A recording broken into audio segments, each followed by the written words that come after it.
Brought to you by ITEL.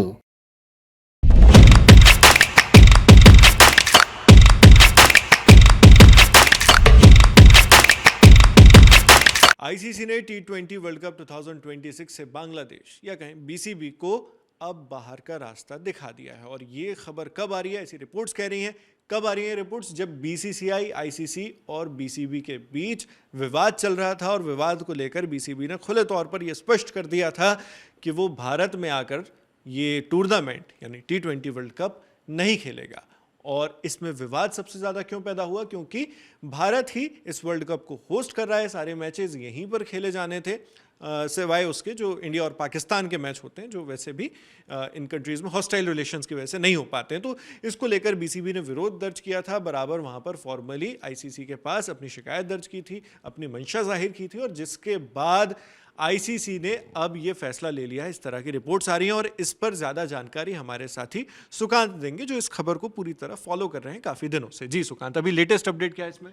Latest update ये है कि आईसीसी ने कल एक बैठक की है 23 जनवरी को, और उस बैठक के बाद उन्होंने बीसीबी को एक ऑफिशियल लेटर जारी किया है जिसमें उन्होंने उनको ये मेंशन किया है कि अब उनको रिप्लेस कर दिया गया है टी20 वर्ल्ड कप में। उनकी जगह पे अब स्कॉटलैंड को मौका मिलेगा, यानी स्कॉटलैंड उन्हें रिप्लेस कर देगी वर्ल्ड कप में, और स्कॉटलैंड वर्ल्ड कप का हिस्सा होगी और बांग्लादेश की टीम नहीं होगी। अच्छा, तो ये यहाँ पर मतलब जो एक वैकेंसी क्रिएट होनी थी बांग्लादेश के बाहर जाने से, वो स्कॉटलैंड भरने वाला है। तो इसमें एक छोटी सी मैं आपसे इस चीज़ को लेकर भी आउटपुट चाहूँगा कि स्कॉटलैंड और बांग्लादेश की टीम्स का अगर हम कंपैरिजन करें तो स्कॉटलैंड कितना ज़्यादा मजबूत टीम है इसमें, इस वर्ल्ड कप के लिए? देखिए, अगर मजबूती की बात करें तो स्कॉटलैंड जो है यूरोप के वहाँ से आता है, और यूरोप में क्वालिफायर्स हुए थे जो टी20 वर्ल्ड कप के लिए, तो स्कॉटलैंड उस क्वालिफायर्स में क्वालिफाई नहीं कर सका था, इटली से हार गया था और इवन जर्सी से वो पीछे था, तो उसी कारण से वो क्वालिफाई नहीं कर सका। लेकिन इटली यहाँ पे ऑलरेडी टीम का हिस्सा थी, इटली उसी ग्रुप का हिस्सा है, इनफैक्ट ग्रुप सी, जहाँ पे वो रिप्लेस करेंगे बांग्लादेश को। हालांकि 5 बार स्कॉटलैंड वर्ल्ड कप खेल चुका है, इवन 2024 में भी वो वर्ल्ड कप का हिस्सा था। और नावेद कमाल की बात यह है कि उन्होंने 2 मैचेस जो मतलब मजबूत विरोधी टीम से उनके मैचेस हुए थे, इंग्लैंड से और ऑस्ट्रेलिया से, वहाँ उन्होंने बहुत अच्छा प्रदर्शन किया था, फाइट अच्छा दिया था। मैच वो हार गए थे लेकिन उन्होंने फाइट अच्छा दिया था। तो कुल मिलाकर के ये है कि स्कॉटलैंड एक ऐसा कंट्री है जो सरप्राइज कर सकती है। उनको रिप्लेस करने का जो तरीका था, आईसीसी ने जो अख्तियार किया वो आईसीसी रैंकिंग के हिसाब से। टी20 वर्ल्ड कप रैंकिंग में जो स्कॉटलैंड की टीम थी वो इनके जस्ट बाद आती, तो इसलिए वो सबसे ऊपर थे, तो उन्हें रिप्लेसमेंट के तौर पे रखा गया है। हालांकि वो यूरोपियन क्वालिफायर्स में वो क्वालिफाई नहीं कर पाए थे। अच्छा, एक और चीज़ सुकांत, जो इसमें ब्रीफली आंसर चाहूँगा कि स्कॉटलैंड जब यहाँ पर खेलेगी तो किस ग्रुप में खेलेगी, और इंडिया के लिए क्या उससे कोई कंपटीशन खड़ा हो सकता है? नहीं, क्योंकि ग्रुप सी का ये मैचेस होंगे, और ग्रुप सी में जो मैचेस पहले शेड्यूल्ड थे वो नावेद इस तरह से थे कि 7 फरवरी को बांग्लादेश को भिड़ना था वेस्ट इंडीज के साथ। अब बांग्लादेश की जगह पे स्कॉटलैंड को वेस्ट इंडीज से कोलकाता में वो मैच होगा, यानी कि जिस तरह से बांग्लादेश को 3 मैच कोलकाता में खेलने थे और 1 मुंबई में, सेम फिक्सचर वही रहेगा, बस उनकी जगह पे रिप्लेसमेंट के तौर पे स्कॉटलैंड हर जगह रिप्लेस कर देगा। यानी कोलकाता में वो 3 मैचेस खेलेंगे और 1 मैच उनका जो लास्ट मैच होगा ग्रुप स्टेज का, उसमें वो मुंबई खेलने जाएंगे। तो उनके जो अगर ग्रुप की बात करूं तो उसमें वेस्ट इंडीज, फिर इंग्लैंड और इटली और नेपाल, ये 4 टीमें पहले से हैं। और ये बांग्लादेश को रिप्लेस करें तो स्कॉटलैंड उसमें शामिल हो रहा है। अच्छा, इसमें एक बात ये समझ में आती है कि आपकी जो जानकारी उससे समझ में आ रहा है कि ये बात लगभग तय हो चुकी है कि अब बांग्लादेश इस वर्ल्ड कप से बाहर रहने वाला है और स्कॉटलैंड उसकी जगह लेने वाला है। स्कॉटलैंड से भी लगभग ये बातचीत मतलब कंफर्म क्लियर हो चुकी है। इससे फिर एक और सवाल आता है सुकांत कि बांग्लादेश के लिए ये इतना बड़ा डिसीजन है, क्योंकि उसने खुद ने भी बैक ऑफ कर लिया और आईसीसी ने भी इसको मंजूरी दे दी कि ठीक है, आपकी जो शर्तें वो हम नहीं मानेंगे, और अगर आप बैक ऑफ करना चाहते हैं, आप वर्ल्ड कप से बाहर रहना चाहते हैं तो रह लीजिए। तो ये बांग्लादेश के लिए कितनी बड़ी बात है? देखिए, दरअसल आईसीसी ने उनको अल्टीमेटम दिया था। 21 जनवरी को एक बैठक हुई थी और उसमें एक वोटिंग कराई गई थी, जो आईसीसी के जितने भी मेंबर्स थे उनकी वोटिंग हुई थी। उस वोटिंग में 14-2 से जो है वो बांग्लादेश के अगेंस्ट गया था। वो उस वोटिंग में वो मांग रखी गई थी कि बांग्लादेश चाहता है कि वर्ल्ड कप के लिए उनके वेन्यूज चेंज किए जाएं। तो उसमें सिर्फ बांग्लादेश और पाकिस्तान 2 ऐसी टीमें थीं, और जो मतलब 2 ऐसे इनफैक्ट बोर्ड थे जिन्होंने सपोर्ट किया था कि बांग्लादेश के वेन्यूज चेंज होने चाहिए। बाकी सब ने जो है वो फेवर किया था कि नहीं होने चाहिए। तो 14-2 से वो वोटिंग में ऑलरेडी डिसीजन हो गया था। उसके बाद उन्होंने फॉर्मली एक लेटर ड्राफ्ट किया था आईसीसी ने और बीसीबी को, और उसमें मेंशन किया था कि हम आपको 24 आवर्स का एक अल्टीमेटम देते हैं, आपको 24 घंटे के अंदर फाइनल डिसीजन बताना है कि आप खेलना चाहते हो या नहीं जी। तो उसके बाद एक बैठक हुई, और जो बैठक हुई ऑफिशियली मैं उसके बारे में बताऊंगा कि बांग्लादेश ने कहा कि हम अपने प्लेयर्स के साथ, क्योंकि स्टेक पे तो प्लेयर्स हैं, तो हम उनके साथ एक बैठक करेंगे और उसके बाद हम डिसीजन लेंगे। 22 जनवरी को ये बैठक हुई, और बैठक के बाद जो अनाउंसमेंट किया आसिफ नजरुल, जो वहाँ के खेल सलाहकार हैं, जो खेल मंत्रालय से, बेसिकली सरकार का कॉल था कि हमने अपने खिलाड़ियों से बातचीत कर ली है, हमने सबसे बातचीत कर ली है, हम फाइनल डिसीजन लेते हैं कि हम भारत ट्रैवल नहीं करेंगे। तो एक बार अल्टीमेटम के बाद उन्होंने स्पष्ट कहा था कि हम ट्रैवल नहीं करेंगे। तो हालांकि इसके बाद उन्होंने एक बार आईसीसी को वापस एक लेटर लिख करके कहा था कि आप इसको जो है हमारे कमीशन में भेजिए, जो वहाँ कंप्लेंट कमीशन होती है उसमें भेजिए, तो आवाज़ उठाइए हमारे इसको लेकर के, हम अभी भी चाहते हैं कि हम खेलें वर्ल्ड कप।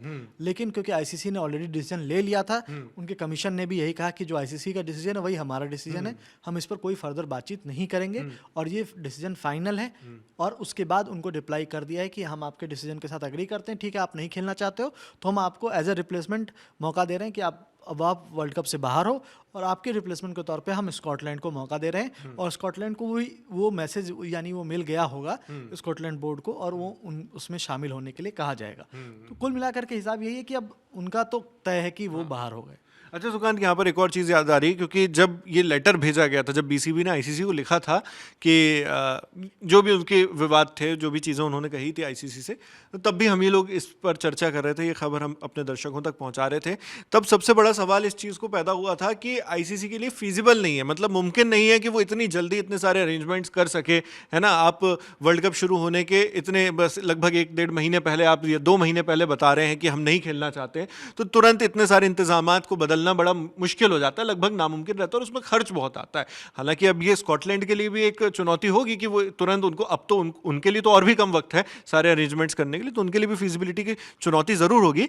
लेकिन आईसीसी ने इसको फिजिबिलिटी को देखते हुए यहाँ पर फैसला ले लिया है और बांग्लादेश को मना कर दिया। तो क्या इसमें बांग्लादेश के ऊपर भी कुछ आर्थिक रूप से प्रभाव पड़ेगा? इसका बहुत बड़ा प्रभाव पड़ेगा नावेद। इस टूर्नामेंट में जो भी टीमें हिस्सा ले रही हैं ना, उनको लगभग 240 करोड़ रुपए वो आईसीसी की तरफ से मिलते हैं। तो वो पैसा जो उनको मिलता है वो उनको नहीं मिलेगा। पहला तो बीसीबी को ये नुकसान होगा, दूसरा ये लगभग उनके सालाना इनकम का 60% है, तो उनको आप समझ लो बहुत बड़ा इम्पैक्ट पड़ने वाला है। उसके अलावा आईसीसी इस चीज़ को बहुत एक एज एन एग्जाम्पल सेट करने के लिए हो सकता है कई सारे सैंक्शंस भी बांग्लादेश पे लगा दे, और आगे चल के कई सारे टूर्नामेंट की होस्टिंग राइट्स और ये सब, इन पर भी प्रभाव पड़ सकता है। क्योंकि कुल मिलाकर के आईसीसी ने उनके साथ कई राउंड की मीटिंग करने की कोशिश की। इवन ढाका भी वो लोग गए थे समझाने के लिए, खेल मंत्रालय से बात करने के लिए कि वहाँ पे हम क्यों ये बात कह रहे हैं, और उन्होंने गारंटी दी थी कि जो आप कंसर्न दिखा रहे हैं, यानी सिक्योरिटी का उनका कंसर्न था कि हमारे प्लेयर्स या फैंस या जो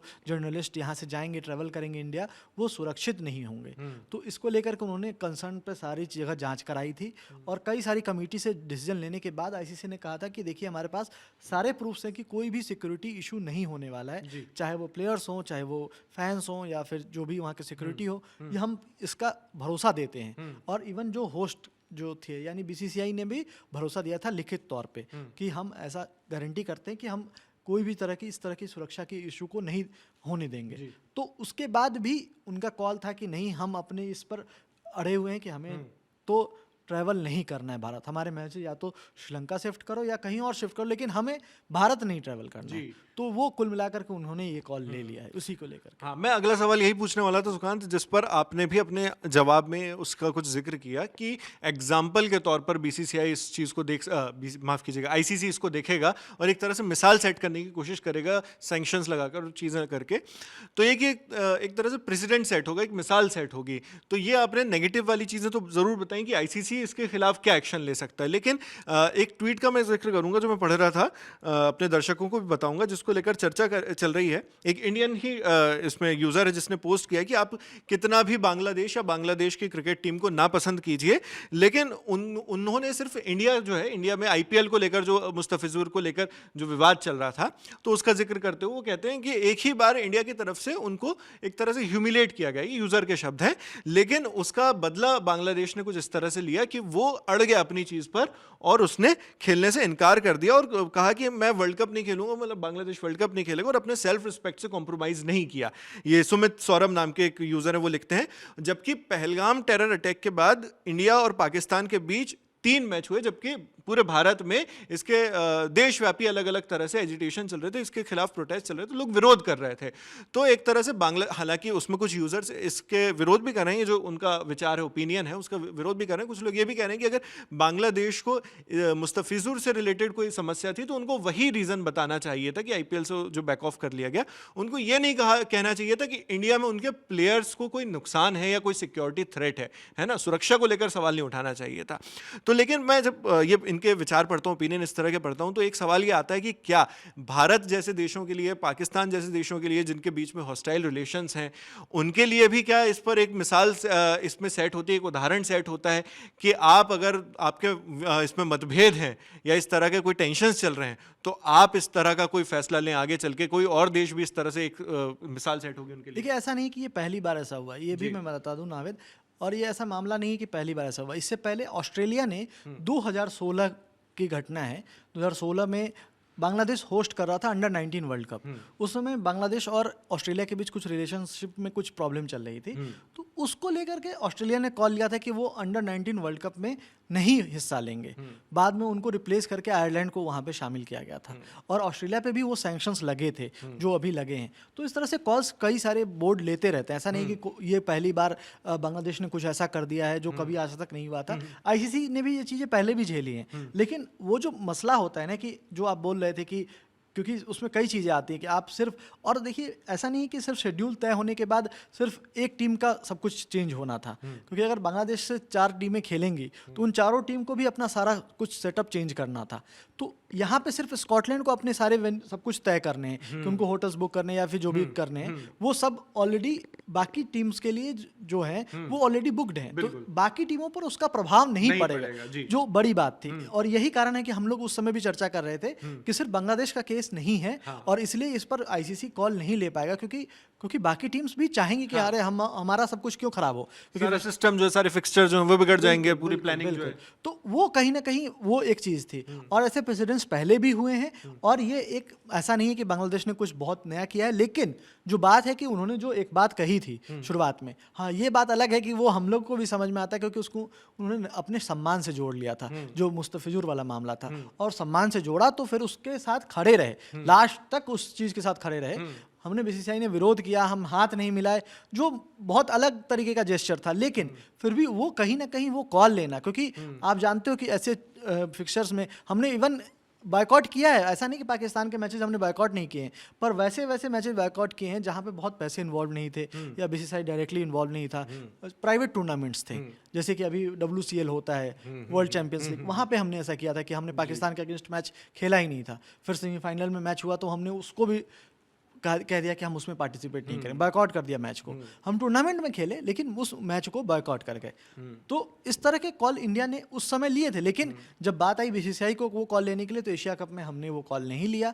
हमने, क्योंकि हमारा ग्रुप स्टेज में पहले उनके साथ सामना हुआ, जो 3 बार की वो बात कर रहे हैं, वो ग्रुप स्टेज में, फिर सुपर 4 था उसमें हुआ, और फिर बाद में फाइनल में भी हम उनसे भिड़े। तो कुल मिलाकर के ये था कि अगर आपने कॉल लिया है, जबकि आपके पास सब कुछ है, पैसा है, ये वो, पर आप वो कॉल नहीं ले पाए, और यहाँ पे बीसीबी ने सब कुछ हटा करके, हाँ ये चीज़ तो माननी पड़ेगी कि बीसीबी ने जो बात पहले दिन कही थी कि हम नहीं जाएंगे, ट्रैवल करेंगे, क्योंकि बाद में सबको ये पता था कि हो सकता है आईसीसी के प्रेशर में हो सकता है बाद में वो डिसीजन बदल दे, क्योंकि बहुत बड़ा इम्पैक्ट पड़ने वाला, और आगे आने वाले 8-10 साल तक इम्पैक्ट पड़ेगा। देखिए, क्रिकेट ऑस्ट्रेलिया जब ये डिसीजन लेता है ना, तो क्रिकेट ऑस्ट्रेलिया के पास ऑलरेडी बहुत सारा कुछ ऐसा है कि वो अपने रेवेन्यू जनरेट कर सकते हैं, लेकिन बांग्लादेश के लिए बहुत चैलेंज होने वाला है कि रेवेन्यू कहाँ से वो जनरेट करें, क्योंकि जो उनको आईसीसी के जो टूर्नामेंट्स हैं वो नहीं मिलेंगे, फिर उसके बाद बहुत सारे होस्टिंग राइट्स नहीं मिलेंगे, प्लस बहुत सारी टीम्स उनके साथ, खास करके बीसीसीआई के साथ जो उनका जो मैचेस होंगे वो अब नहीं हो पाएंगे। तो इसका इम्पैक्ट बहुत लॉन्ग लास्टिंग होने वाला है, क्योंकि इंडिया बांग्लादेश के बीच अब कोई बायलैटरल सीरीज नहीं होगी। तो इन सब, क्योंकि इंडिया के साथ जब भी कोई टीम खेलती है तो उनको बहुत पैसा जनरेट होता है, और रेवेन्यू भी एक शेयर होता है, जैसे आईसीसी में तय है कि हर टीम का कितना शेयर है, उसमें भी बहुत इम्पैक्ट पड़ेगा। तो ओवरऑल बांग्लादेश के लिए बहुत बड़ा इम्पैक्ट होने वाला है, लेकिन फिर भी उन्होंने अपने कॉल को लिया है। और एक चीज़ और है कि जो प्लेयर्स, अगर उनकी बात करें कि प्लेयर्स की क्या राय थी, तो प्लेयर्स खेलना चाहते थे। प्लेयर्स खेलना चाहते थे। कई ये बड़ी ये इनसाइड जो उस मीटिंग में बातचीत हुई थी, जो मैं बता रहा था कि 22 जनवरी को एक मीटिंग हुई थी और उसमें बातचीत हुई थी, तो उसमें ये बातचीत में बाहर आई है बातें कि प्लेयर्स ने विरोध किया था कि नहीं हम खेलना चाहते हैं। तो उसमें सरकार का ये कहना था कि हम आपसे पूछ नहीं रहे हैं, हम आपको बता रहे हैं कि हमने ये फैसला ले लिया है कि हम नहीं जाएंगे भारत। तो प्लेयर्स ये चाहते थे क्योंकि उनको पता था कि इसका इम्पैक्ट उनके करियर पे, उनके आगे चल कर के आने वाले 5-10 सालों पे पड़ेगा और बाकी फ्यूचर क्रिकेटर्स पे पड़ेगा और पूरे ओवरऑल बोर्ड पे पड़ेगा। तो कई सारे प्लेयर्स पहले भी इसको लेकर कंसर्न जता चुके हैं और उसको लेकर कई सारे हमने देखे विवाद हुए भी थे। बांग्लादेश वर्सेस बांग्लादेश करके भी हमने स्टोरी चलाई थी। लेकिन ओवरऑल देखें तो इसका इम्पैक्ट बहुत बड़ा होने वाला है बांग्लादेश में।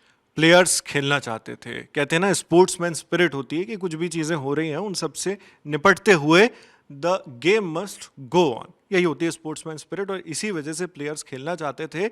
लेकिन जो अथॉरिटीज़ हैं पाकिस्तान को, माफ़ कीजिएगा, बांग्लादेश को जो इस वक्त कंट्रोल कर रही हैं, जो इंटरिम गवर्नमेंट वहाँ पर चल रही है, उनकी तरफ से ये फैसला लिया गया कि हम इस टूर्नामेंट में हिस्सा नहीं लेंगे।